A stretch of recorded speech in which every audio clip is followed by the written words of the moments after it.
Hello students, I am Praveen Jangid और आज के इस वीडियो में बेटा हम जो पुराने जमाने में बिजनेस किया जाता था ना उसकी हिस्ट्री के बारे में देखेंगे कि आखिरकार पुराने जमाने में कैसे ट्रेड किया जाता था। पुराने जमाने में जो बिजनेसमैन हुआ करते थे वो किस तरह के गुड्स का ज्यादातर प्रोडक्शन किया करते थे और बाद में उनको बेचा करते थे। पुराने जमाने में जो लोग थे वो ट्रांजेक्शन के लिए किसका इस्तेमाल करते थे, पैसे का या फिर और किसी दूसरी चीज का। तो कुछ ऐसे ही इंटरेस्टिंग फैक्ट्स हम जानेंगे बेटा। तो चलिए बेटा बिना किसी देरी के हम शुरू करते हैं। बिजनेस से रिलेटेड जितने भी हिस्ट्री है उसको हमने यहाँ पर 8 पार्ट्स में डिवाइड किया है, जिसमें फर्स्ट है इंडिजिनियस बैंकिंग सिस्टम, मतलब पुराने जमाने में बिजनेस करने के लिए जो बैंकों का इस्तेमाल होता था वो किस तरह के बैंक हुआ करते थे। क्या एक्चुअल में आज जो हम बैंक देखते हैं क्या उसी तरह के बैंक पुराने जमाने में हुआ करते थे। इसी के साथ में सेकंड पॉइंट देखेंगे राइज ऑफ इंटरमीडियरीज, मतलब जो भी गुड्स को ट्रांजेक्शन करने के लिए जो भी इंटरमीडिएट्स हुआ करते थे उनका रोल क्या हुआ करता था। इसी तरह से जो ट्रांसपोर्ट फैसिलिटी थी वो पुराने जमाने में किस तरह की थी। साथ ही में हम ये भी डिस्कस करेंगे कि जो ट्रेडिंग कम्युनिटीज थी, मतलब जो सेल्स और जो परचेज करने वाली कम्युनिटी थी, चीजों को बनाने वाली मैन्युफैक्चरिंग करने वाली जो कम्युनिटी थी वो किस तरह की थी, वो कैसे काम किया करते थे। इसी के साथ में हम जो मर्चेंट कॉर्पोरेशंस हैं, मतलब जैसे आज हम बड़ी बड़ी कंपनी फैक्ट्रीज वगैरह देखते हैं तो इनसे रिलेटेड कुछ चीजें पहले भी हुआ करती थी क्या। मेजर ट्रेड सेंटर्स, मतलब ज्यादातर जो बिजनेस था वो किस रूट से जाया करता था, किन जगहों पर ज्यादा बिजनेस किया जाता था। ऐसे position of India in world economy. इसी के साथ हम ये भी जानेंगे कि वास्तव में इंडिया का रोल क्या था, इंडिया की पोजीशन पहले पुराने जमाने में वर्ल्ड इकोनॉमी के कंसर्न में किस तरह की थी। क्या वास्तव में जो इंडिया था वो बिजनेस के मामले में अव्वल था या नहीं। इसी के साथ में हम ये देखेंगे री इंडस्ट्रियलाइजेशन इन इंडिया, मतलब इंडिया में इंडस्ट्रियलाइजेशन हुआ था वो कब हुआ था और कैसे उसको इम्प्लीमेंट किया गया था। तो चलिए बेटा आज के इस वीडियो में हम इंडिजिनियस बैंकिंग सिस्टम के बारे में जानेंगे। इंडिजीनियस बैंकिंग सिस्टम में हम ये जानेंगे कि पुराने जमाने में जो लोग हुआ करते थे वो अपने पैसे का इस्तेमाल कैसे किया करते थे, चीजों को खरीदने के लिए वो पैसे का इस्तेमाल करते थे या किसी अन्य चीजों का। इसी के साथ में हम ये भी देखेंगे कि जो पुराने जमाने में लोन देने वाले थे वो बैंक थे या सेठ साहूकार थे। तो चलिए बेटा हम शुरू करते हैं फर्स्ट पॉइंट से। फर्स्ट पॉइंट में लिखा हुआ है barter system was popular among the people for the medium of exchange means buying and selling. तो देखो बेटा पुराने जमाने में जो लोग खरीद फरोख्त किया करते थे ना, तो उस समय में बेटा पैसे तो हुआ नहीं करते थे, तो वो लोग बार्टर सिस्टम का प्रयोग किया करते थे। अब ये बार्टर सिस्टम क्या होता है बेटा?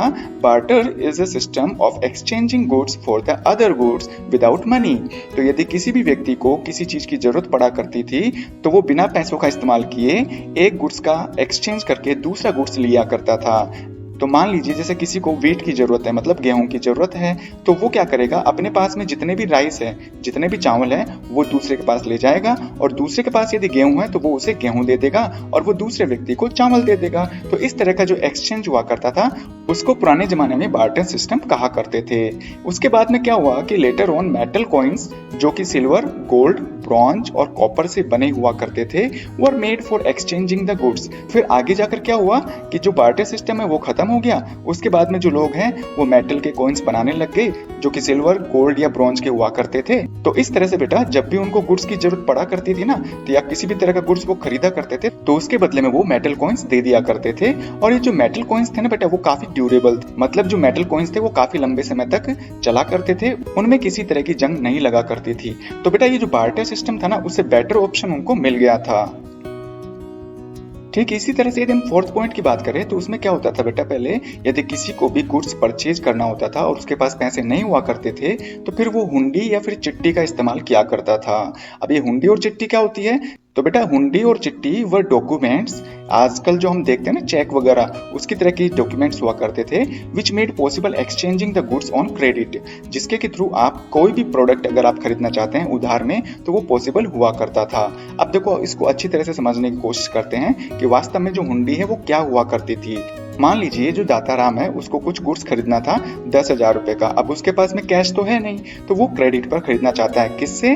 मंगाराम से। तो देखो बेटा जो नाम है ना वो भी मैंने पुरानी स्टाइल वाले ही चुने हैं क्योंकि हम बात कर रहे हैं हिस्ट्री के बारे में, तो पुराने नाम ही यहाँ पे सूटेबल रहेंगे। तो बेटा यहाँ पर खरीदने वाला है दाताराम और बेचने वाला कौन है? मंगाराम। अब उसके पास में क्या है? कैश तो है नहीं और वो 10,000 रुपए का गुड्स खरीदना चाहता है, तो वो क्या करेगा? हुंडी का इस्तेमाल करेगा। तो अब क्या करता है बेटा जो दाताराम है, rights on an unconditional and negotiable document. तो बेटा जो हुंडी थी ना वो एक तरह से डॉक्यूमेंट हुआ करती थी, वो अनकंडीशनल हुआ करती थी और नेगोशिएबल। तो बेटा इसको बाद में समझेंगे, पहले इसको देख लेते हैं कि डॉक्यूमेंट पुटिंग हिज साइन, जिस पर कि उसके साइन हुआ करते थे। किसके साइन? दाताराम के साइन। और वो प्रॉमिस किया करता था कि भाई मैं आपको 10,000 रुपए दे दूंगा। किसको? मंगाराम को या फिर किसी थर्ड पर्सन को 50 दिन के बाद में। तो इस तरह का जो डॉक्यूमेंट है वो लिखकर मंगाराम को दे देता है। तो वो डॉक्यूमेंट किसको दे दिया? मंगाराम को। अब मंगाराम क्या करेगा?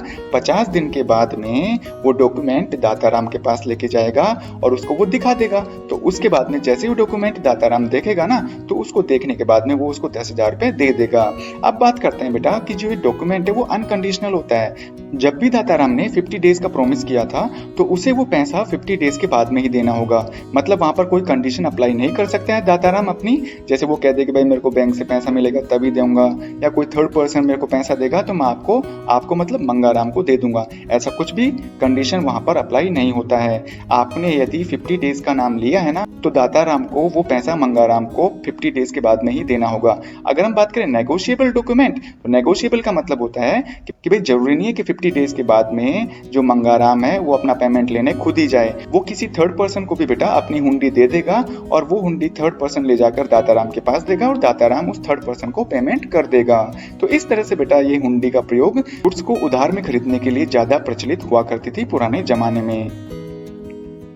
अगर हम बात करें 6 पॉइंट की, तो people deposited precious metals with sets who charges some fee for making them safe। और पुराने जमाने में क्या होता था बेटा, जो लोग थे ना वो अपने जो प्रेशियस मेटल हुआ करते थे, सोने या चांदी के जो सिक्के थे, वो सेठ साहूकार लोग हुआ करते थे, उनके पास जमा करा दिए करते थे। और जमा करने के बाद में जितने दिन तक वो जमा रहता था तो उसको सेफ रखने के लिए तो वो कुछ फीस वगैरह ले लिया करते थे।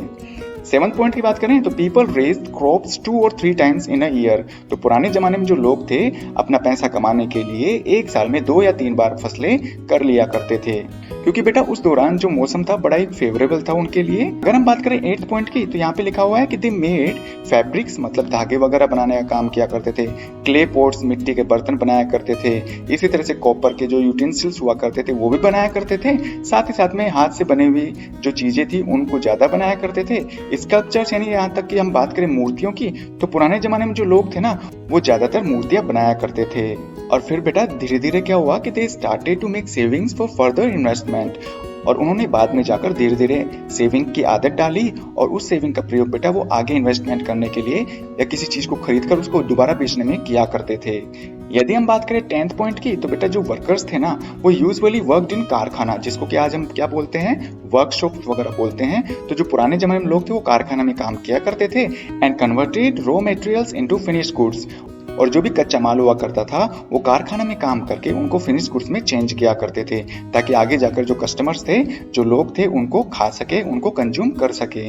अगर हम 11th पॉइंट की बात करें तो यहाँ पे लिखा हुआ है the knowledge and skills of artisans and craftsman. और जो भी जो कारीगर हुआ करते थे, मूर्तिकार हुआ करते थे और नाव बनाने की जो कला जाना करते थे, तो उनका जो भी नॉलेज था, जो भी उनकी स्किल्स थी, जो भी उनका एक्सपीरियंस था, वो are being transferred from one generation to another generation. और ये जो इस तरह की कला, इस तरह का नॉलेज था, वो एक जनरेशन से दूसरी जनरेशन में ट्रांसफर हुआ करता था। तो बेटा उम्मीद है आपको जो इंडिजिनियस बैंकिंग सिस्टम था पुराने जमाने में वो अच्छी तरह से समझ में आया होगा। और इंडिजिनियस बैंकिंग का ही जो एक पार्ट है जिसको कि हम हुंडी बोला करते हैं, तो हुंडी के जो अलग अलग टाइप्स है ना वो हम आने वाले वीडियो में पूरी तरह से डिस्कस करेंगे।